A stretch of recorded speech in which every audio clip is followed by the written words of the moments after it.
नमस्कार विद्यार्थी मित्रांनो, माऊली अकॅडमी मध्ये तुमचे सर्वांचे सहर्ष स्वागत आहे। आज आपण 27 ऑक्टोबरच्या चालू घडामोडी अभ्यासणार आहोत। तुम्ही जर आमच्या चॅनलवर नवीन असाल तर आमच्या चॅनलला लाईक करा, सबस्क्राइब करा आणि जर व्हिडिओ आवडला विद्यार्थी मित्रांनो तर तो शेअर करायला विसरू नका। चला तर आज आपण 27 ऑक्टोबरच्या चालू घडामोडी या घटकाला सुरुवात करूया। महाराष्ट्रात सर्वात जास्त कटक मंडळे असणारा जिल्हा कोणता? या प्रश्नाचं योग्य उत्तर आहे पुणे, पर्याय क्रमांक सी। तर विद्यार्थी मित्रांनो, महाराष्ट्रातील एकूण कटक मंडळे किती आहेत? 7 आहेत। महाराष्ट्रामध्ये एकूण कटक मंडळे किती आहेत? 7 आहेत।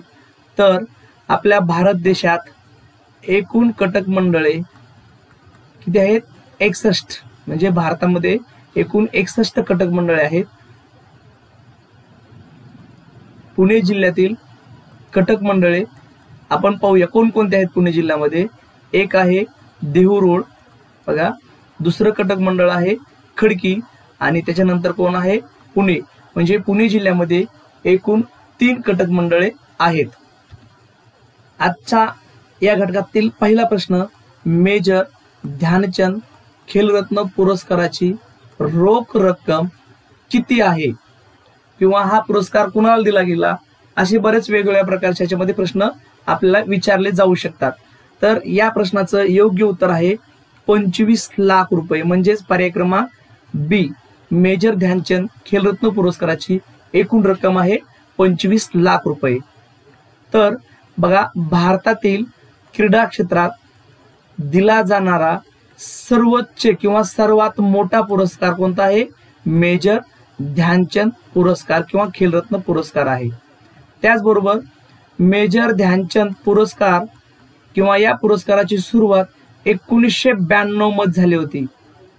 त्याचबरोबर या पुरस्काराचे जुने नाव होते राजीव गांधी खेलरत्न पुरस्कार। राजीव गांधी खेलरत्न पुरस्काराचं नवीन नाव मेजर ध्यानचंद खेलरत्न पुरस्कार असं करण्यात आलेले आहे।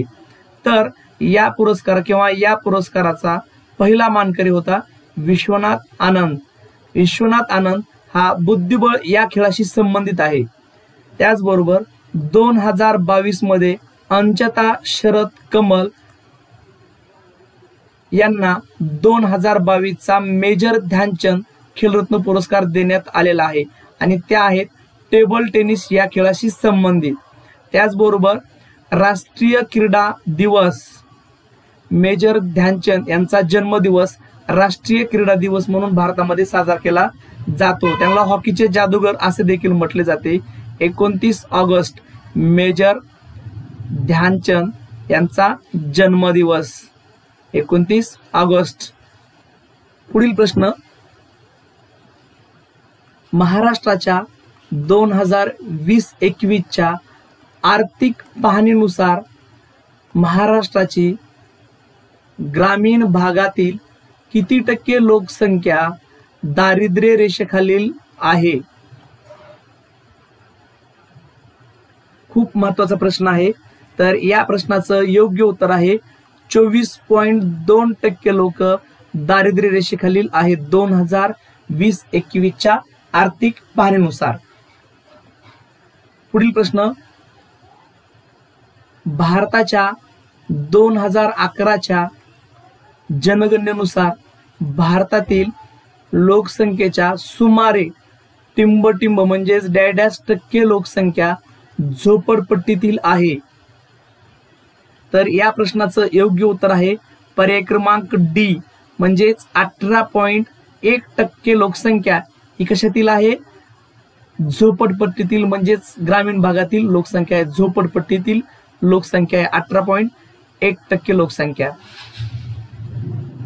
पुढील प्रश्न, महाराष्ट्रातील क्षेत्रफळानुसार सर्वात मोठे राष्ट्रीय उद्यान कोणते आहे? या प्रश्नाचं योग्य उत्तर आहे विद्यार्थी मित्रांनो पर्याय क्रमांक बी, म्हणजेच गुगामल राष्ट्रीय उद्यान। कुठे आहे ते? अमरावतीला आहे. त्याचबरोबर बघा ताडोबा राष्ट्रीय उद्यान कुठे आहे? चंद्रपूरला आहे. तर या उद्यानाचे 116.55 116.55 चौरस किलोमीटर क्षेत्रफळ आहे. ताडोबा राष्ट्रीय उद्यान क्षेत्रफळ किती आहे? 116.55 चौरस किलोमीटर. तर गुगामल म्हणजेच अमरावती ह्या उद्यानाचं क्षेत्रफळ आहे विद्यार्थी मित्रांनो 1673 चौरस किलोमीटर. 1673 चौरस किलोमीटर. आणि हे उद्यान वाघ किंवा वाघासाठी प्रसिद्ध आहे. त्याचबरोबर ताडोबा हे देखील वाघ आणि मगरीसाठी प्रसिद्ध आहे. वाघ आणि मगर. त्याचबरोबर आहे संजय गांधी राष्ट्रीय उद्यान बोरिवली. तर याचं क्षेत्रफळ आहे 104 चौरस किलोमीटर. संजय गांधी राष्ट्रीय उद्यान क्षेत्रफळ किती आहे? 104 चौरस किलोमीटर. नवेगाव बांध राष्ट्रीय उद्यान कुठे आहे? हे गोंदियाला आहे. तर ह्याचं क्षेत्रफळ आहे 133.88 133.88 चौरस किलोमीटर. महाराष्ट्रात एकूण राष्ट्रीय उद्याने किती आहेत? 6 आहेत. महाराष्ट्रातील एकूण राष्ट्रीय उद्याने किती आहेत? 6 आहेत. त्यापैकी महाराष्ट्रातील सर्वात लहान व्याघ्र प्रकल्प कोणता आहे? बोर. सर्वात लहान कोणता आहे? बोर आहे. तर सर्वात मोठा कोणता आहे? गुगामल राष्ट्रीय उद्यान अमरावती. याचं क्षेत्रफळ आहे 1673 चौरस किलोमीटर. आपल्याला ह्याच्यामध्ये वेगवेगळ्या प्रकारे प्रश्न विचारला जाऊ शकतो. गुगामल राष्ट्रीय उद्यान कोणत्या जिल्ह्यात आहे? त्याचं उत्तर अमरावती. ह्याचं एकूण क्षेत्रफळ किती आहे? तर त्याचं क्षेत्रफळ आहे 1673 चौरस किलोमीटर. आणि हे उद्यान कोणत्या प्राण्यासाठी किंवा कशासाठी प्रसिद्ध आहे? तर त्याचं उत्तर काय आहे? वाघ या प्राण्यासाठी प्रसिद्ध आहे. तर महाराष्ट्रातील वाघांची संख्या किती आहे? 444 वाघ महाराष्ट्रामध्ये आहेत. एकूण किती आहेत? सुमारे 444. पुढील प्रश्न, मिशन वात्सल्य ही योजना कोणत्या राज्याने सुरू केली आहे? मिशन वात्सल्य ही योजना कोणत्या राज्यानं सुरू केलेली आहे? तर या प्रश्नाचं योग्य उत्तर आहे महाराष्ट्र. पहा, मिशन वात्सल्य या योजनेची सुरुवात झालेली आहे 2022 मध्ये. तर राज्य कोणतं आहे? महाराष्ट्र. ही योजना सुरू करण्याचा उद्देश काय होता?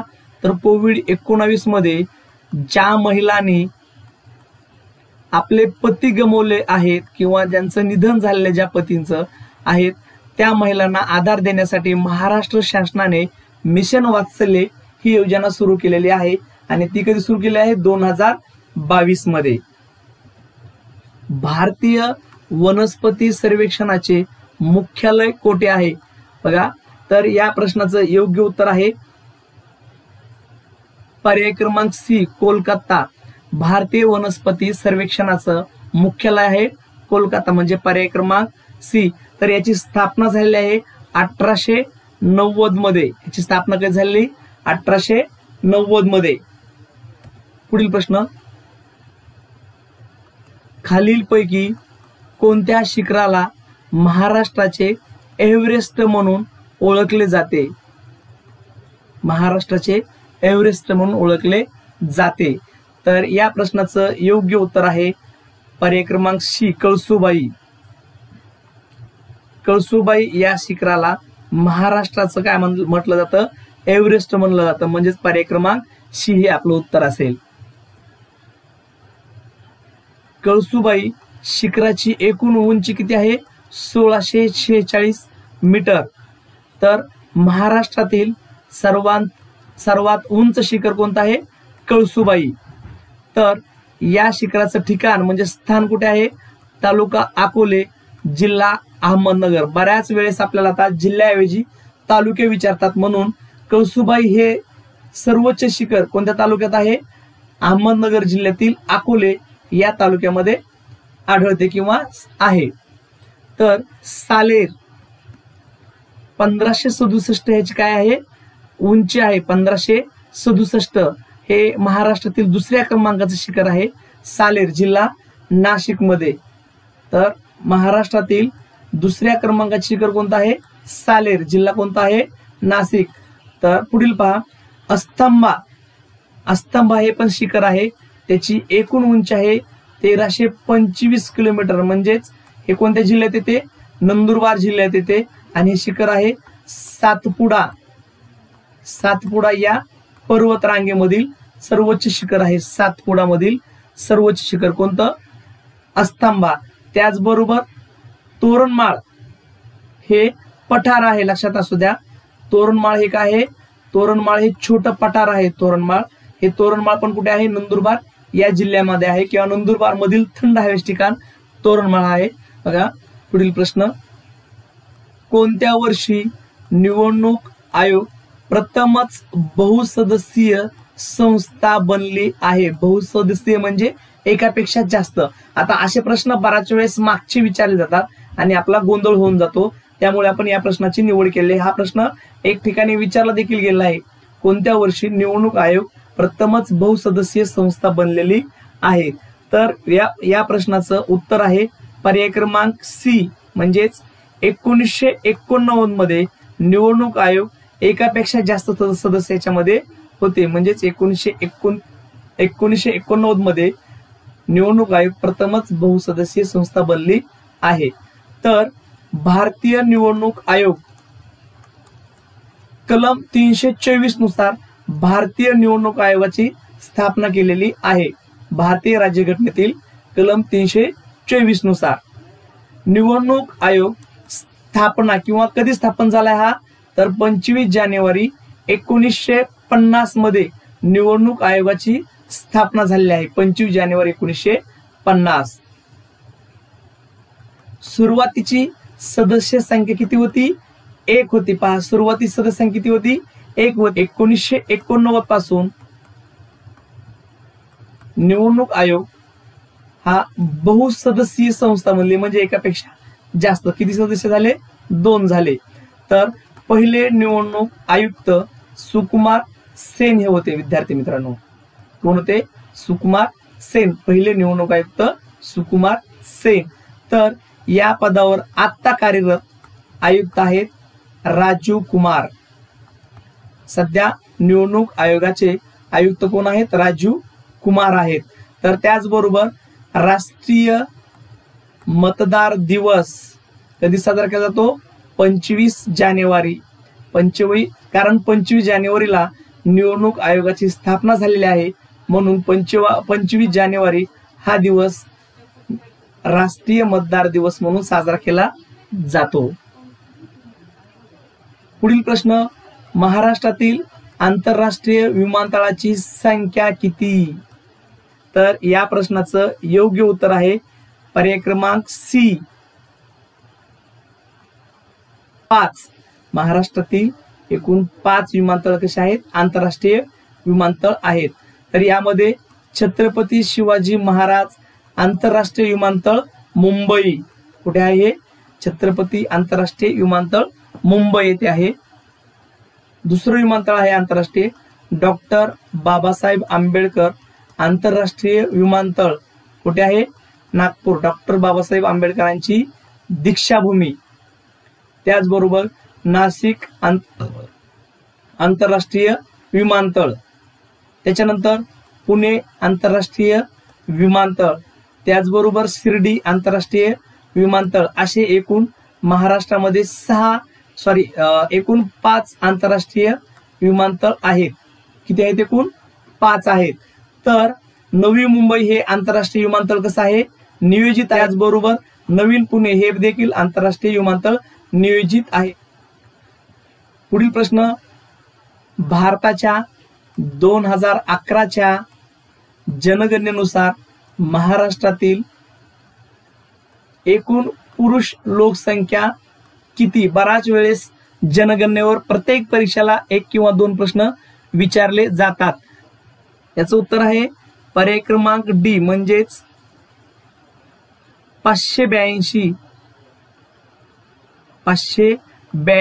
कोटी.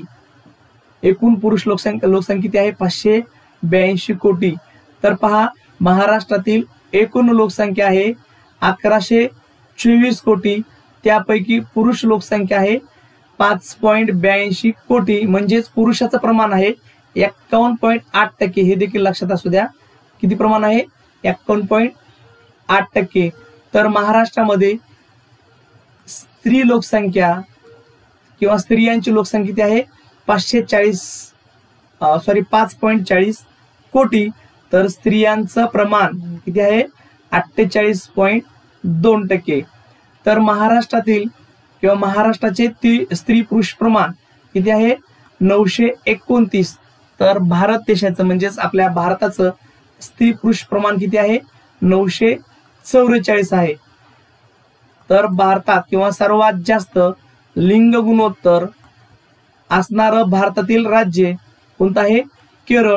केरळचं लिंग गुणोत्तर आहे 1084, महाराष्ट्राचं 929, भारताचं 944, तर केरळ राज्याचं किती आहे 1084.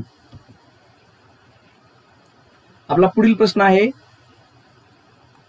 खालीलपैकी कोणत्या लेखकाला साहित्य अकादमी पुरस्कार मिळालेला नाही. या प्रश्नाचं योग्य उत्तर आहे पर्याय क्रमांक डी, मिलिंद बोकील यांना साहित्य अकादमीचा पुरस्कार मिळालेला नाही. मिलिंद बोकील यांना साहित्य अकादमीचा पुरस्कार मिळालेला नाही. बघा नंदा खरे, कोण नंदा खरे यांना उद्या या कादंबरीसाठी 2020चा साहित्य अकादमी पुरस्कार मिळाला होता. त्याचबरोबर अरुण खोपकर यांना चालत या कादंबरीसाठी 2015चा साहित्य अकादमी पुरस्कार देण्यात आला होता. त्याचबरोबर अनुराधा पाटील कदाचित अजूनही ही कादंबरी त्यांची आहे आणि त्या कादंबरीसाठी त्यांना 2019 मध्ये साहित्य अकादमी पुरस्कार मिळालेला होता. त्याचबरोबर साहित्य अकादमीचे अध्यक्ष कोण आहेत, साहित्य अकादमीचे अध्यक्ष आहेत माधव कौशिक. किरण गुरव हे बाळूच्या अवस्थांतराची डायरी यासाठी 2021 मध्ये त्यांना साहित्य अकादमी पुरस्कार मिळालेला आहे. त्याचबरोबर प्रवीण बांदेकर यांना देखील उजव्या सोंडेच्या बाहुल्या यासाठी 2022 मध्ये हा पुरस्कार देण्यात आलेला आहे.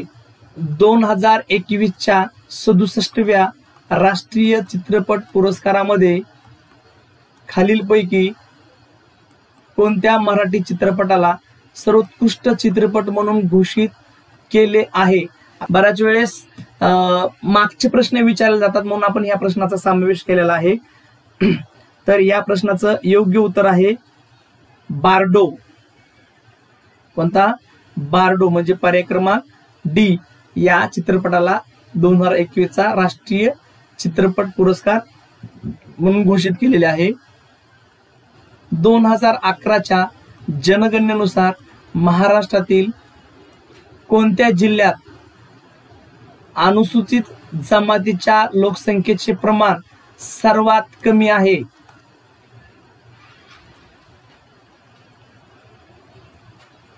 तर या प्रश्नाचं योग्य उत्तर आहे सांगली, म्हणजेच पर्याय क्रमांक बी. सांगलीमध्ये सर्वात कमी अनुसूचित जमातीच्या लोकसंख्येचे प्रमाण आहे. बघा